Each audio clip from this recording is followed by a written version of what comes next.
Hello, Jesse. Uncle Sean here. Another week is over, bringing us closer to the end of the school year, closer to your summertime visit to the East Coast, and closer to the next chapter in Charlie and the Chocolate Factory.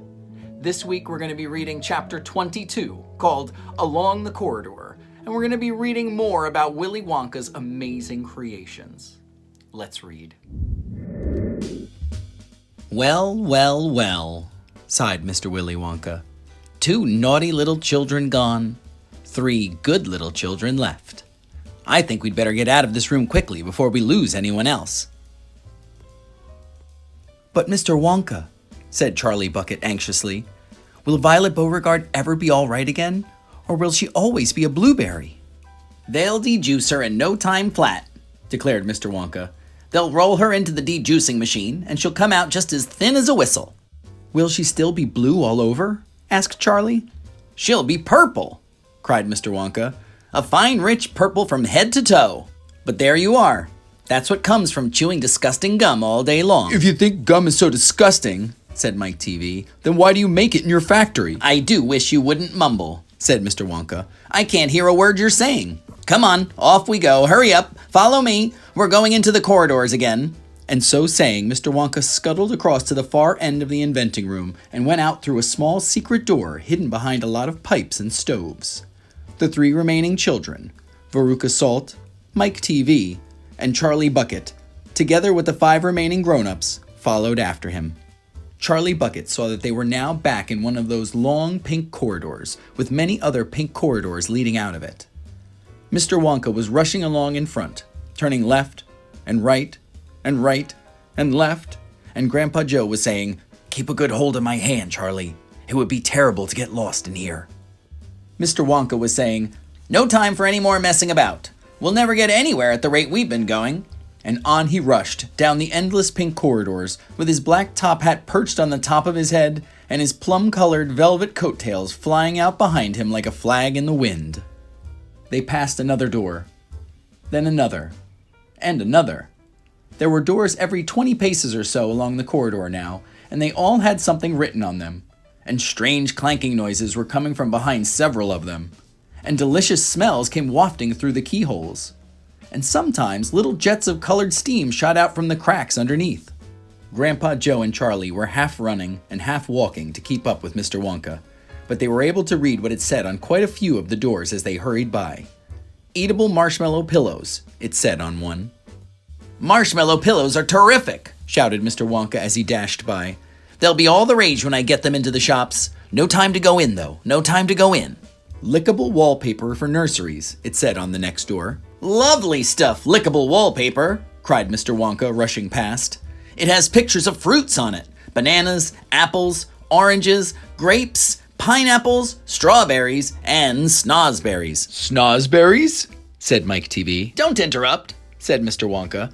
"The wallpaper has pictures of all these fruits printed on it. And when you lick the picture of a banana, it tastes of banana.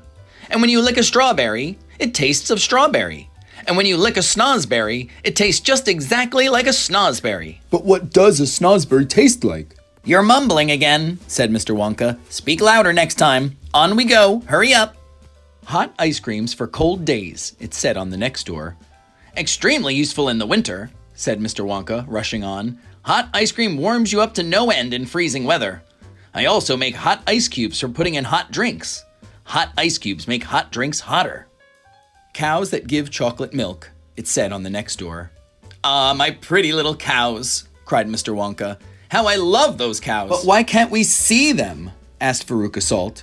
"Why do we have to go rushing on past all these lovely rooms?" "We shall stop in time," called out Mr. Wonka. "Don't be so madly impatient." "Fizzy lifting drinks," it said on the next door. "Oh, those are fabulous," cried Mr. Wonka. "They fill you up with bubbles, and the bubbles are full of a special kind of gas, and this gas is so terrifically lifting that it lifts you right off the ground just like a balloon, and up you go until your head hits the ceiling, and there you stay." "But how do you come down again?" asked little Charlie. "You do a burp, of course," said Mr. Wonka. "You do a great big, long, rude burp, and up comes the gas, and down comes you. But don't drink it outdoors. There's no knowing how high up you'll be carried if you do that. I gave some to an old Oompa Loompa once out in the backyard, and he went up and up and up and disappeared out of sight. It was very sad. I never saw him again." "He should have burped," Charlie said. "Of course he should have burped," said Mr. Wonka. "I stood there shouting, 'Burp, you silly ass, burp, or you'll never come down again.' But he didn't, or couldn't, or wouldn't.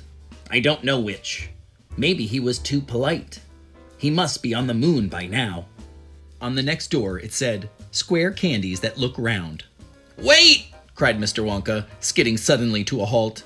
"I am very proud of my square candies that look round. Let's take a peek." Well, that's the end of chapter 22. And we saw some amazing inventions in today's chapter. Edible pillows, lickable wallpaper. But tune in next week for chapter 23 when we read about Willy Wonka's most mind-bending creation yet. Square candies that look round. I can't wait. See you next week, Jesse. Bye!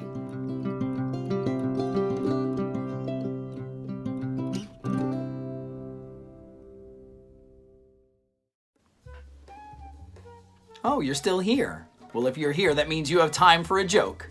Well, this week we read about cows that give chocolate milk. So how about a cow joke? Where do cows go to have a good time? They go to the movies. Get it? See you next week.